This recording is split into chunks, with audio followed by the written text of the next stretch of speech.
বাক্য দ্বারা চলতে হবে আমাদের। আজ প্রত্যেকজন নিজের যে অঙ্গীকার করি, হ্যাঁ বাক্য দ্বারা আমাদের চলতে হবে। আর বাক্য প্রত্যেকজনকে বাঁচার আর একটা রাস্তা দেখাবে। আজ প্রভুর বচন বাঁচার আর একটা রাস্তা দেখাবে। প্রত্যেকের বচন শোনার মানসিকতাতে চলে এসছে, বচন শোনার জন্য তৈরি হয়ে গেছে। আজ প্রত্যেকটা বচন হৃদয় কাঁথা থাকবে। আমি যদি ওই স্কুলের মতো তোমাদের সঙ্গে পরীক্ষা করি তখন সব করা ধরা হবে, এই কথা বচন শুনে, তাই না? বাক্য দ্বারা চলতে হবে আমাদের। হালেলুয়া, বাক্য দ্বারা চলতে হবে আমাদের।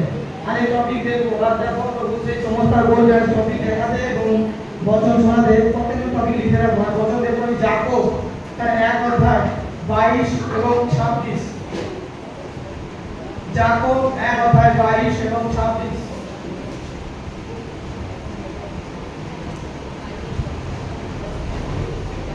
হালেলুয়া। দেখো এখানে বচন বলছে, যাকব 1 অধ্যায় 22 বলছে, আর বাক্যের কার্যকারী হও, আপনাদিগকে ভুলাইয়া শ্রোতা মাত্র হইও না। কি বলছে? বাক্যের কার্যকারী। আজ প্রত্যেকজন বাক্যের কার্যকারী হচ্ছে তো?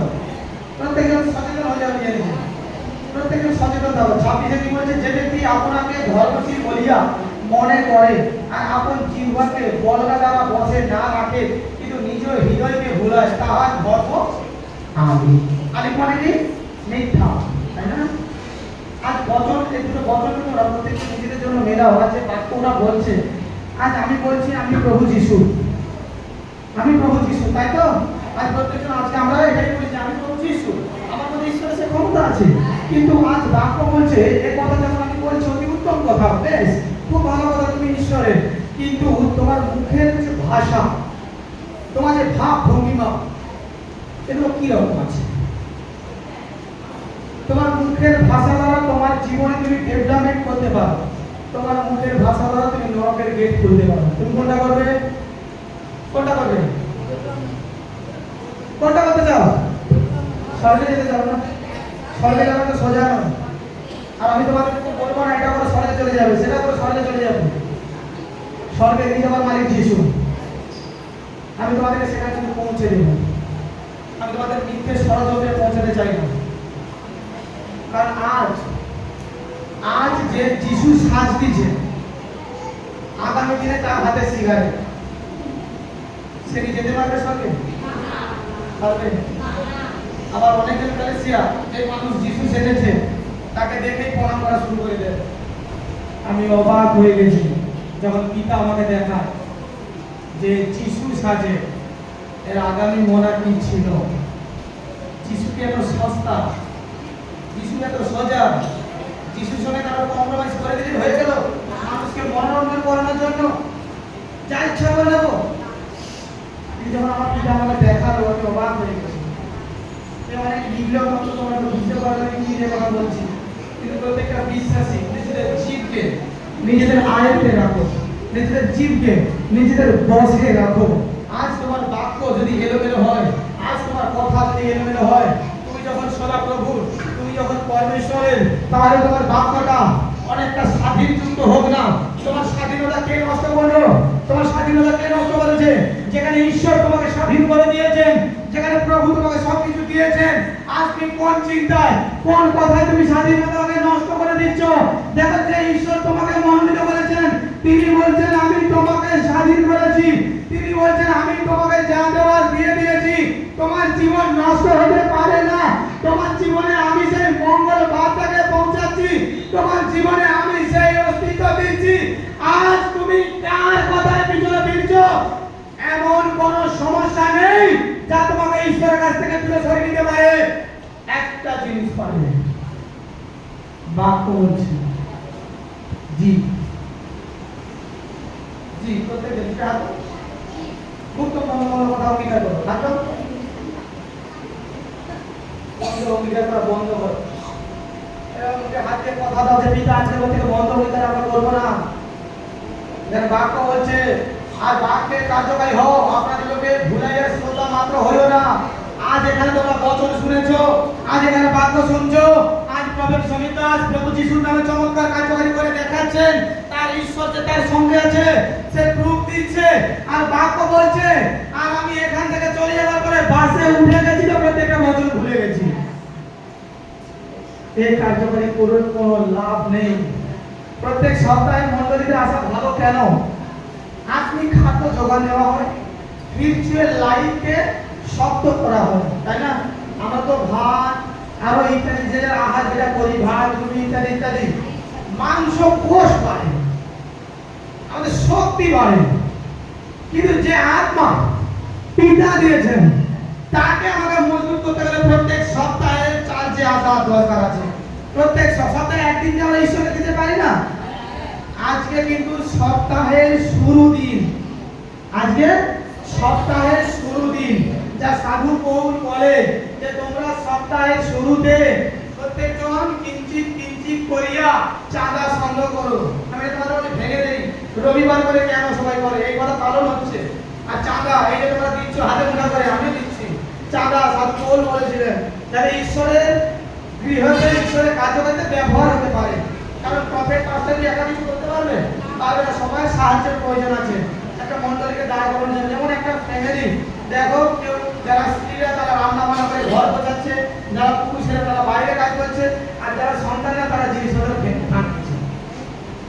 খাটতে হবে, সন্তানরা খাচ্ছে, আনতেছে, বাবা তাই জন্য নতুন কিনে আনতেছে, আর মা তাই জন্য গোছাচ্ছে। এই একটা সংসার। তোমার একটা চার্জ চাইছে, পাঁচটা বাউন্সার মেম্বার ভলেন্টিয়ার সবাইকে নিয়ে। আর আজকে সেরকমই কিছু বার্তা আমি তোমাদের মাঝে দিচ্ছি। তুমি যত এখানে আসো, লে হ্যান্ড নিয়ে যাও, যা কিছু করে যাও। তোমার মুখের ভাব ভঙ্গিকে তুমি যদি চেঞ্জ করতে পারো, তোমার জীবনে তুমি কখনো সে আশিসকে দেখতে পাবে না। অসম্ভব বিষয়। তোমার জীবনে সে আশিসকে তুমি দেখতেই পারবে না, কারণ তোমার মুখ তুমি কন্ট্রোল করতে পারোনি, তুমি নিজেকে কন্ট্রোল করতে পারোনি। তোমার মুখে আজও পর্যন্ত সেই বাজে ভাষা, তোমার মুখে এখন হচ্ছে অভিশাপযুক্ত কথা। কেন? আরে তুমি জীবন তো ঈশ্বরের। আজ জগতে ব্যক্তি তোমাকে অনেক কিছু বলতে পারে, তুমি মনে রাখবে তোমার মার মধ্যে যে আছে সে দুর্বল নয়, সে সতেজ ব্যক্তি। সে তোমাদেরকে সর্বক্ষণ আহ্লাদিত করার জন্য, উচ্চায় করার জন্য তোমাদেরকে উপস্থিত আছে, তোমার পাশে দাঁড়িয়ে আছে। তুমি একবার বলো, পবিত্র আত্মা আমার জন্য কার্যকারী করো। পবিত্র আত্মা আমি তোমার জন্য জয়ী। যখন তুমি পবিত্র আত্মাকে বলছো প্রভু যিশুর নামে, পবিত্র আত্মা তখনই তোমার জন্য কার্যকারী করা স্টার্ট করে দিচ্ছে পবিত্র যিশুর নামে। হালেলুয়া। কিন্তু মনে রাখতে হবে প্রভু যিশুর নামে তোমাকে বলতে হবে। পবিত্র যিশুর নামে তুমি বললে তোমার জীবনে তখন কার্যকারী হবে, কারণ পবিত্র আত্মা একমাত্র প্রভু যিশুর কথাতেই কার্যকারী করে থাকেন। আর সেখানে বিশ্বাসীরা বসে বসে মুখে খারাপ অঙ্গীকার, বাজে অভিশাপ, মুখ দ্বারা নিজের পরিবারের চর্চা, ঝগড়া, ঝামেলা না। যেখানে ঝগড়া দেখবে সেখান থেকে পালিয়ে যাও, যেখানে অশান্তি দেখবে সেখান থেকে পালিয়ে যাও। এবার অনেকে বলে আমার ফ্যামিলিতে দেখে আমি কি বাড়ি ছেড়ে অন্য জায়গায় চলে যাবো? কিছুক্ষণের জন্য দূরে চলে যাও, আবার চলে আসো। কারণ ঈশ্বর তোমাদেরকে বিবাদ করার জন্য মনোনীত করেনি, ঈশ্বর তোমাদেরকে যুক্ত করার জন্য মনোনীত করেছে। চেন কতজন দেখেছি? চেন চেন দেখেছি তো প্রত্যেকজন? একটার সঙ্গে একটা কিভাবে লাগানো থাকে দেখেছো? হ্যাঁ, আমরা সেরকমই, আমাদেরকে সেরকমই হতে হবে। এটা মনে রাখো, পবিত্র বাইবেলের বচন, এই বচনের গুরুত্ব অনেক আছে। আজ তোমার সর্বশরীর যখন শুদ্ধ, সর্বশরীর যখন তোমার পবিত্র আত্মায় ভরপুর, তোমার জীব অমঙ্গলের সবসময় আকাঙ্ক্ষা করতেছে। আমার বুঝি এটা হবে না, এই কথা বলো না। এটাই বলো আমার বুঝি এই জিনিসটা আজই হবে। চাইতে থাকো, অপেক্ষা করো, ধৈর্য ধরো, আর দেখো প্রভু তোমার জীবনে কৃপা করবে। আজ আজ আজ কে জানে আজ আমি ছলনা করে এখানে এসেছি? আমি জানি না, তুমি জানো না, ঈশ্বর জানে, সে পবিত্র আত্মা জানে। হালেলুয়া। আজ আমি যে আত্মার কাহিনীগুলো তোমাদের বলছি, যেগুলো তোমরা বাইবেলে পড়ে থাকো, আমি প্রত্যেকবার এসে তোমার কাছে কিছু না কিছু করে বলে থাকি, কোনো গল্প সাজানো কথা নয়। আমি যা কিছু হয় আমি সেগুলো, তোমরা কি বাইবেলে পড়োনি প্রভু যিশুর সঙ্গে মূসা আর এলিয়া দেখা করতে এসেছিল? পড়োনি? আমি তার ডুপ্লিকেট এখানে এসেছি। আমার সঙ্গে আসবে না আমার প্রভু দেখা করতে? আসবে তো? আর আমি সেখানে তোমাদের কাছে পৌঁছে যাবো, তোমাদের কাছে বলে যাবো। আমি আবারও বলছি, সারা শরীর যদি তোমার অভিষিক্ত হয়ে থাকে, জীবকে কন্ট্রোল করো। আর জীব কন্ট্রোল করা তুমি, তোমার মুখ যদি তোমার বলা থাকে, এখানে বাইরে বলছে যে ব্যক্তি আপনাকে ধর্মশীল বলিয়া মনে করে আর আপন জিহ্বাকে বলা দ্বারা বসে না থাকে, নিজের জীবকে আমি মনে করছি আমি ধার্মিক ব্যক্তি, আমার জীব আমার বসে নেই, এরকম না ধার্মিক হওয়াটাই ভালো ছিল, এরকম ধার্মিক হওয়ার কোনো উচিতই নয়। কারণ আজ তুমি নামে একটা বিশ্বাসী। দেখো প্রভু বলছে যদি তুমি বিশ্বাসী হও, যিশু কোথাও কি বলছে তুমি খ্রিস্টান ধর্ম করো তাহলে আমি তোমার কথা বলছে বাইবেলে কোন এক জায়গায় লেখা নেই, পুরো বাইবেলে দেখা বলছে তুমি বিশ্বাস করো তাহলে তার মহিমাকে দেখতে থাকবে। পুরো বাইবেল বলছে বিশ্বাস বিশ্বাস বিশ্বাস। সেই বিশ্বাস কি রকমই, সেই বিশ্বাস কি হওয়া দরকার আছে? বাইবেল বলছে তুমি যা দেখছো তোমার মনে হচ্ছে নেই, কিন্তু ঈশ্বর বলছে হ্যাঁ ওটা আছে, তুমি দেখতে পাচ্ছ না কিন্তু আমার ঈশ্বর দেখতে পাচ্ছে। হালেলুয়া। কারণ আমরা মনুষ্য, আমাদের আত্মিক চক্ষু খোলা নেই, আত্মিক বরদান নেই, আর তার কারণে এই প্রবলেম স্টার্ট হচ্ছে। জীব কন্ট্রোল করা স্টার্ট করো। কতজন আজকের মধ্যে কথা দিচ্ছে যে জীব কন্ট্রোল করবো, কথাবার্তা আমি ভেবে চিন্তা করবো। আমরা বিশ্বাসী, মনে রাখো আমরা প্রভু যিশুর অনুসারী, আমাদের কথা হ্যাঁ হ্যাঁ না না হওয়া উচিত। অতিরিক্ত কথা বলা আমাদের কার্যকারী নয়, আর অতিরিক্ত কথা মন্দ থেকে সৃষ্টি হয়। হালেলুয়া। এটা প্রত্যেকজনকে জানতে হবে, প্রত্যেকজনকে বুঝতে হবে যে আমি একজন বিশ্বাসী, আমার জীবনে আমার মধ্যে কার স্থান আছে? যিশুর। তাহলে যখন আমার হৃদয়ে যিশুর স্থান আছে, সেই হৃদয়কে কি আমি গালিগালাজ করে, নিন্দা করে, কুচিন্তা করে নোংরা করব? প্রভু যিশুকে এই জন্য ক্রুশে উঠেছিলেন? এটাকে চিন্তা করো, এটাকে ভাবো যে আমার এখানে ঈশ্বর আছে, আর সেই ঈশ্বরের মন্দিরকে আমি নষ্ট করার কোনো অধিকার নেই। আজ আমি যখন অন্ধকার উঠে পড়েছিলাম, আজ যখন আমি দিশেহারা হয়ে গেছিলাম, আজ যখন আমি পথ খুঁজে পাচ্ছিলাম না, আজ আমার সারা শরীরে যখন রোগ পুড়ে পুড়ে খাচ্ছিল, আমার সংসার আমাকে পুড়ে পুড়ে খাচ্ছিল, আমার পরিস্থিতি আমাকে পুড়ে পুড়ে খাচ্ছিল, সেই সময় একজন অবতীর্ণ হলো, আর কেউ নয়, খ্রিস্ট যিশু। তিনি কিনা আমাকে সব দিক থেকে স্বাধীন করেছেন, তিনি কিনা আমাকে সব দিক থেকে সুস্থ করেছেন। আজ তিনি শুধু চাইছেন বিশ্বাসী হয়ে যাও, তিনি চাইছেন পবিত্র হৃদয় ধারণ করো, তিনি চাইছেন দেখো তুমি বিশ্বাস করাতে আমি তোমার মধ্যে বাস করব, আমি আসা যাওয়া করব। আর যে গৃহতে ঈশ্বর থাকে, যে গৃহতে সদাপ্রভু থাকে, সে গৃহ কখনো রুক্ষ থাকে না। হালেলুয়া। কারণ সেখানে সবসময় সাজানো থাকে, আর সেই সাজানোর ভার কে নেবে? কে নেবে সাজানোর ভার? তোমাকে নিতে হবে। তুমি যখন ঈশ্বরের গৃহকে সাজানোর জন্য ভার রাখতেছ, ঈশ্বর তোমার ভার সেরকম রাখতেছে। আজ আমি কি প্রচার বৃথা করে যাচ্ছি তোমাদের মাঝে? হ্যাঁ কি বলা? তোমরা কি বাক্যের কার্যকারী হচ্ছ? হ্যাঁ কি বলা? বাক্য দ্বারা কতদূর চলবে মনে রাখবে।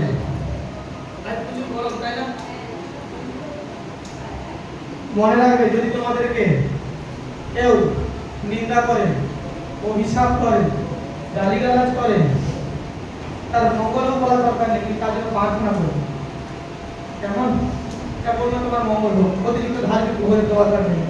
তাহলে তুমি তার সঙ্গে সহমত, তুমি তার জন্য গোপনে প্রার্থনা করবে, গোপনে প্রার্থনা করবে। প্রার্থনা করতে এটা বলবে না তুই আমাকে গালিগালাজ করো, কিন্তু আমি তোর জন্য প্রার্থনা করি। এটা বলা দরকার নেই। গোপনে প্রার্থনা কেমন করবে? কেমন প্রার্থনা করবে? বলবে কি তো আজ তুমি যে সত্য আমায় জানিয়েছো, কত পিতার সঙ্গে কথা বলে আগে আমাকে এটা জানাও দিন। আচ্ছা আমি তোমাকে আমার স্টাইলটা জানিয়ে দিই। বলে কি তো আজ যেভাবে আমি অন্ধকারে ছিলাম, আমার ধর্মময় পিতা তুমি আমায় উদ্ধার করেছো। আজ যে সন্তান আমাকে গালিগালাজ করছে, নিন্দা করছে, আমার প্রিয় পিতা পরমেশ্বর, ওই সন্তানকে তুমি মনোনীত করো। ওই সন্তানকে যদি তুমি মনোনীত করো, ওই সন্তান শুদ্ধ হয়ে যাবে। আমি বিশ্বাস করি আমার প্রিয় পিতা, আমার জাহান, আমার প্রভু, ওই সন্তানের মধ্যে শয়তানের উপদ্রব চলছে বাবা। ওই সন্তানকে যেভাবে তুমি আমাকে মনোনীত করেছো, তুমি ওইভাবে ওই সন্তানকে মনোনীত করো যেন ও তোমার মহিমাকে জানতে পারে, তোমার ইচ্ছা ও যেন পূর্ণ করতে পারে। প্রিয় পিতা, তুমি দয়া করো। কতদিন প্রার্থনা করে, এটা আমার প্রার্থনা নিজের সঙ্গে, কারণ আমার সঙ্গে পবিত্র আত্মা থাকে। আর আমি তার সিংহাসনের সামনে এইভাবে হাত মেরে প্রার্থনা করি, তার সিংহাসনের সামনে আমি দণ্ডি কেটে প্রার্থনা করি। প্রভু যিশুর হাতের ছিদ্র আমি তোমাদের জানিয়ে দিচ্ছি, আমার হাতে তাকাও, এই দুটোর মিডিলে ছিদ্র, প্রভুর হাত ভাঙেনি, আমি জীবন্ত সাক্ষী দিচ্ছি। এই দুটো মিডিলে ছিদ্র করা আছে, এই দুটো জাস্ট এই জায়গাটাতে। কারণ যখন আমার মাথায় আমার পিতা আদর করে না, আমি তখন ভালো করেই দেখি হাতটা এই জায়গায় ছিদ্র আছে। হালেলুয়া। প্রার্থনা করার সময় প্রত্যেকজন এখানে বাক্য যা বলছে, বাক্যকে মেনে তোমরা যদি প্রধানতা দিয়ে প্রার্থনা করতে পারো, প্রত্যেকটা প্রার্থনার উত্তর তোমাদের কাছে আসবে। প্রত্যেকটা সময়, প্রত্যেকটা মুহূর্তে যতবার প্রার্থনা করবে তোমার কাছে প্রার্থনার উত্তর আসবে। ধীরতায় প্রার্থনা করো। প্রার্থনা বসে আকপাত দেখিও না। কার কাছে আকপাত দেখাচ্ছ? ঈশ্বরের কাছে। ঈশ্বর জানে তুমি প্রার্থনা থেকে বেরিয়ে কি কি করতে পারো, কি করবে তিনি জানেন। এটা মনে রাখো। ধীরতায় প্রার্থনা করো, সুন্দরভাবে হাত পাতিতে বসো। যেখানে বাক্য বলছে জীবকে আটকাতে, সেখানে সুন্দরভাবে প্রার্থনা করো। প্রত্যেক জনের জন্য, ওই সন্তানের জন্য প্রার্থনা করো। জীবন ঈশ্বরের উপরে ভার রাখো। আর দেখো ওই সন্তান বড় হতে হবে, ওই সন্তান তোমার কাছে আসবে। ওই একদিন আমাদের ফেসবুকে দেখেছো, আর আমাদের ফেসবুক ভিডিও দেখে, কতজন ফেসবুক ভিডিও দেখে আমাদের অনলাইনে দেখবে, কিছু কিছু সন্তানেরা কেমন ইয়ার কি ছলে লাগে। বিশেষ করে কোনটা বলো তো, যেগুলো দুষ্ট আপনার ছাড় দিচ্ছে আর যেগুলো সাক্ষ্য হচ্ছে। এটা থেকে কি বোঝা যাচ্ছে? ওদের মধ্যে কে জোর দিচ্ছে? ওই সন্তানটাকে জোর দিচ্ছে, ওরা জোর দিচ্ছে। ওর মধ্যে কোনো মন্দ স্পিরিট কার্যকারী হচ্ছে, কারণ তারা পিতার ক্ষমতাকে নিয়ে ঠাট্টা করছে, তাই না? এটা মনে রাখবে। এটা তোমরা ভয় পাবে না। আমাকে অভিশাপ করে দিয়েছে, আমার জীবনে প্রবলেম করে দিয়েছে, এটা ভয় পাওয়ার কিছু দরকার নেই। এটা ভয় পাওয়ার কোনো কার্যকারী নেই। তুমি ঈশ্বরের কোন শক্তি, মন্দ শক্তি, কারণের অভিশাপ ওদের তোমার গায়ে লাগতে পারে না। নিজের মাথাতে হাত রেখে রোজ নিজেকে অভিষেক করবে, নিজেকে অভিষেক করবে। হালেলুয়া। দেখবে প্রভু তোমাদের জীবনে চমৎকার করবে, প্রভু তোমাদের জীবনে আশীর্বাদ করবে, কারণ তিনি ঈশ্বর। আর তুমি যখনই তার নামে অভিষিক্ত করবে নিজেকে, তার রক্তে নিজেকে যখন রাঙাবে, প্রভুর রক্ত এতটাই পবিত্র, এতটাই স্টেমিনা, এতটাই ক্ষমতাপূর্ণ, ছিটকে চলে যাবে, তোমাদেরকে কেউ ব্যবহার করতে পারবে না। ভয় পেও না। মনে রাখো তোমরা প্রফেট সমিদাসের কাছে আছো। তোমাদেরকে যে অভিশাপ করবে ওইটা তাদের কাছে রিটার্ন যায়। এটা তোমরা কেউ জানো না, এটা ওদের কাছে রিটার্ন চলে যায়। তোমরা এই প্রফেট সমিদাসের কাছে আছো, এই প্রফেট সমিদাস ইমানদার হিসেবে তোমাদের জন্য চোখের জল রোজ ফেলে। এই প্রফেট সমিদাস রোজ তোমাদের জন্য মাথার উপরে প্রার্থনা করে। তাই তোমাদের ভয় পাওয়ার দরকার নেই। কিন্তু আলসামও করো না, তোমরাও প্রার্থনা করবে। আর তোমরা জেনে যাচ্ছ পরস্পরের কাজ করার জন্য প্রার্থনা করতে, আমরা একটু আলসামো করবো না, প্রার্থনা করবো। কারণ নাহলে আমার প্রার্থনা তোমাদের বৃথা হবে। দেখবে বাইবেলের মূসা ইসরায়েলের জন্য বারবার পিতাকে বিনতি করতো, আর পিতা বলছে তুমি যাদের জন্য বিনতি করছো দেখো তারা আমার গৌরবহীন হয়ে গেছে, আমি এটা শেষ করে দেবো। মূসা বলছে পিতা আর একবার চান্স দাও, আর একবার সুযোগ দাও। তোমরা সেই ইসরায়েলের মতো হয়ে যেও না, তোমরা প্রার্থনা করবে আর দেখবে প্রভু তোমাদের জীবনে চমৎকার করবে। আমি নেক্সট